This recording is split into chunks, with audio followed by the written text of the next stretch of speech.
اچھا جنید بھائی، آج کل دیکھا جاتا ہے کہ اکثر لوگ اپنے ماں باپ کی نافرمانی کرتے ہیں اور انہیں تکلیفیں دیتے ہیں اور شادی کے بعد ان سے قطع تعلق کر لیتے ہیں، تو اس پر آپ کی کیا رائے ہے؟ میرا جہاں تک ماننا یہ ہے کہ یہ ساری چیزیں جو ہوتی ہیں یہ لا علمی کی بنیاد پر ہوتی ہیں، کیونکہ تعلیم سے جو معاشرہ دور رہے گا، جی جو لوگ اسلامی نظام سے دور رہتے ہیں تو ان کے اندر یہ چیزیں دیکھی جاتی ہیں کہ وہ لوگ والدین کا ادب نہیں کرتے۔ اگر وہ اسلام کو سمجھتے اور قرآن کو سمجھتے یا علماء کے قریب رہتے، علماء کے رابطے میں رہتے، تو میں جہاں تک یہ سوچتا ہوں شاید ایسی نوبت نہ آتی۔ جی بالکل۔ آپ دیکھیں کہ اسلام ایک مکمل نظام حیات ہے، اور اسلام میں ہمیں وہ ساری باتیں سکھائی جاتی ہیں جو کہ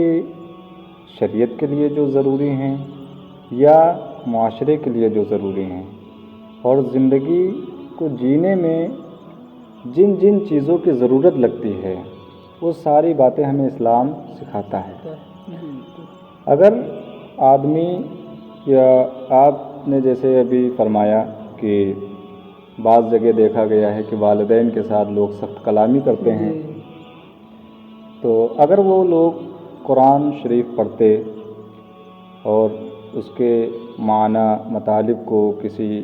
ذمہ دار عالم دین کے پاس بیٹھ کر کے سمجھتے، یا صرف والدین کے ادب کے تعلق سے ہی اگر سمجھ لیتے، تو میں یہ سمجھتا ہوں کہ یہ نوبت نہ آتی۔ آپ دیکھیں اللہ تبارک و تعالی نے جو ہے قرآن مقدس میں والدین کی شان کو تو ایسے بیان فرمایا کہ قرآن مقدس میں ہے وَاعْبُدُوا اللَّهَ وَلَا تُشْرِكُوا بِهِ شَيْئًا وَبِالْوَالِدَيْنِ إِحْسَانًا۔ تو اللہ تبارک و تعالی نے قرآن مقدس میں ارشاد فرمایا کہ اور اللہ کی بندگی کرو اور اس کا شریک کسی کو نہ ٹھہراؤ، اور ماں باپ سے بھلائی کرو۔ اس میں ایک غور طلب بات یہ ہے کہ اسلام میں والدین کا احترام بڑا عظیم ہے، ان کا مرتبہ بہت بڑا ہے۔ آپ یہاں سے اندازہ لگائیں کہ اللہ تبارک و تعالی نے جہاں پر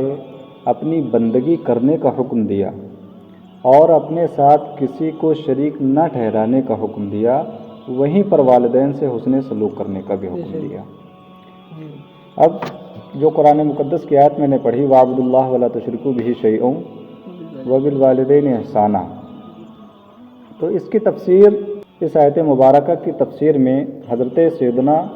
عبداللہ بن عباس رضی اللہ تعالیٰ عنہ ارشاد فرماتے ہیں کہ وَبِالْوَالِدَيْنِ إِحْسَانًا سے مراد یہ ہے کہ ان کے ساتھ بھلائی کرے اور خوش اخلاقی سے پیش آئے، اور جواب دینے میں ان کے ساتھ سخت کلامی نہ کرے، اور انہیں گھور کر نہ دیکھے، اور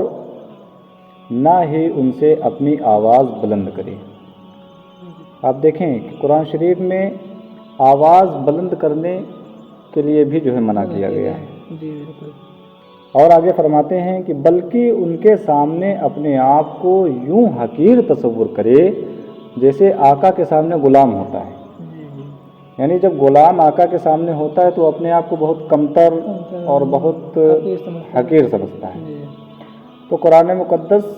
کی جو یہ آیت کریمہ ہے وَاعْبُدُوا اللَّهَ وَلَا تُشْرِكُوا بِهِ شَيْئًا وَبِالْوَالِدَيْنِ إِحْسَانًا، اس کی تفسیر میں حضرت عبداللہ بن عباس رضی اللہ تعالی عنہما یہی تو فرما رہے ہیں کہ والدین سے سخت کلامی نہ کی جائے، ان سے بلند آواز میں بات نہ کی جائے، اور ہر طرح سے ان کا ادب و احترام کیا جائے۔ تو اگر لوگ پڑھے لکھے ہوتے یا پڑھے لکھے لوگوں سے رابطے میں رہتے تو اس طرح کی چیزیں نہیں ہوتی، اور یہ معاشرے میں بہت غلط بات ہے کہ والدین کی جن کی پوری زندگی اولاد کی خوشیوں کے لیے جو ہے کٹ جاتی ہے، باپ اپنی پوری جوانی جو ہے قربان کر دیتا ہے اپنے اولاد کے مستقبل کو سنوارنے کے لیے، ماں اس کو اپنے جگر کا خون پلا کر اس کو بڑا کرتی ہے، اس کی پرورش کرتی ہے، اور پھر بعد میں جب وہی اولاد تھوڑے سے پیسے کمانے لگ جاتے ہیں جی اور ان کی شادی ہو جاتی ہے تو وہ بیوی کے سامنے اپنے والدین کو بھول جاتے ہیں۔ اور بعض معاملات میں تو ایسا ہوتا ہے، بعض جگہوں پر تو یہ بھی نشاندہی دیکھا گیا ہے کہ لوگ اپنے والدین کے اوپر ہاتھ تک اٹھا دیتے ہیں، ہاں حالانکہ یہ ساری چیزیں غلط ہیں، اور اسلام میں یہ ساری چیزیں بہت، یہ سمجھ لیجیے کہ بہت بڑا گناہ ہے۔ جی والدین کا جو انسان احترام نہ کرے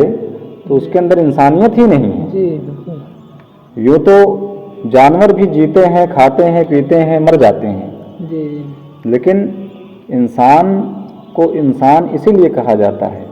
کہ اس کے اندر انسانیت ہوتی ہے۔ انسانیت اب اگر اسی انسانیت کو وہ استعمال نہ کرے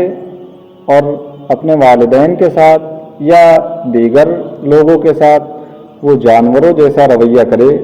تو میں یہ مانتا ہوں کہ وہ ایک بولنے والا جانور ہی ہے، جی کیونکہ اس کا انسانیت سے کوئی تعلق نہیں۔